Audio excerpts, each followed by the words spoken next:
mean, interestingly enough, the reason we got into tuna was we loved the sustainability factor of the albacore fishery.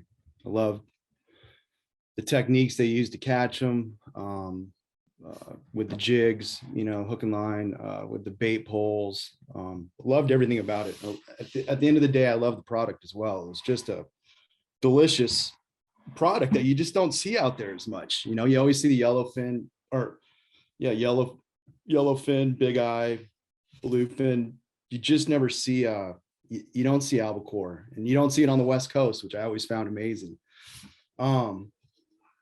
So obviously we had big plans when we got the boat of trying to diversify the product now that we had the opportunity, since we own the boat and we could kind of manage where it went. But it's been a little more difficult than we had anticipated. And getting into this, I never thought we would get into the canning side of things. When I got into tuna, I wanted sashimi and sushi and all, poke and all this other stuff. So we were just didn't think we were going to get into canning. But now we love that business model, only because for us being family run, it eliminates a lot of infrastructure, like people are talking about.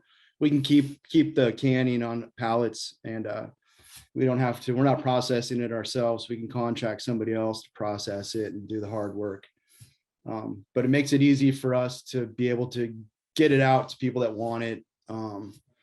There's a little bit of a can thing going on right now with just small little markets and restaurants where they're getting a lot of interest in it lately.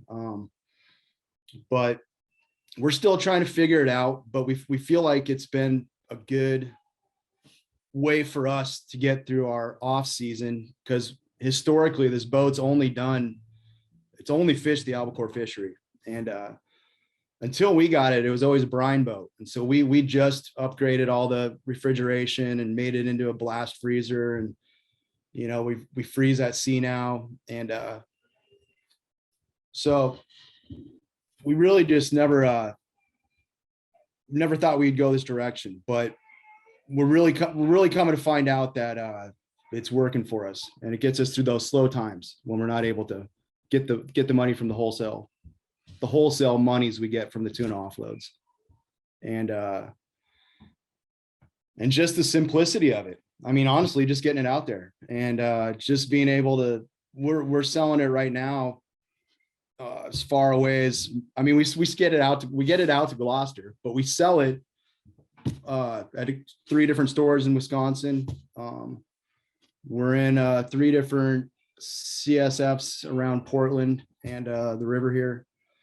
We do another one just in up in Seattle, and just trying to we're just trying to figure out what works right now. And I think in the future we wouldn't mind trying to do something with our with the product, but we just find that we're going to have to with the frozen product. I think, like the other guys were talking about, we're going to have to, you have to process that in a refrigerated processing facility, and there's a lot more infrastructure to it than say an iced fish or maybe even a brine fish. So for us, there's a little more infrastructure involved to really diversify, but for now, for having a single boat operation and having some longevity to your product that's not in need of refrigeration, being able to can like that, I think has been real helpful. And I don't know if something like that would help out there. I don't, it's just getting that equipment, like we found out, shopping for equipment out here. It's hard to come by that old canning equipment, and just getting the people that cut fish these days has been even a real issue.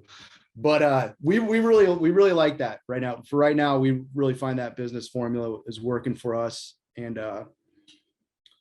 keeps us fishing for now. But at some point, I'm probably going to try to get off the water, and we'll really start to try to think about some different avenues than what we're doing right now.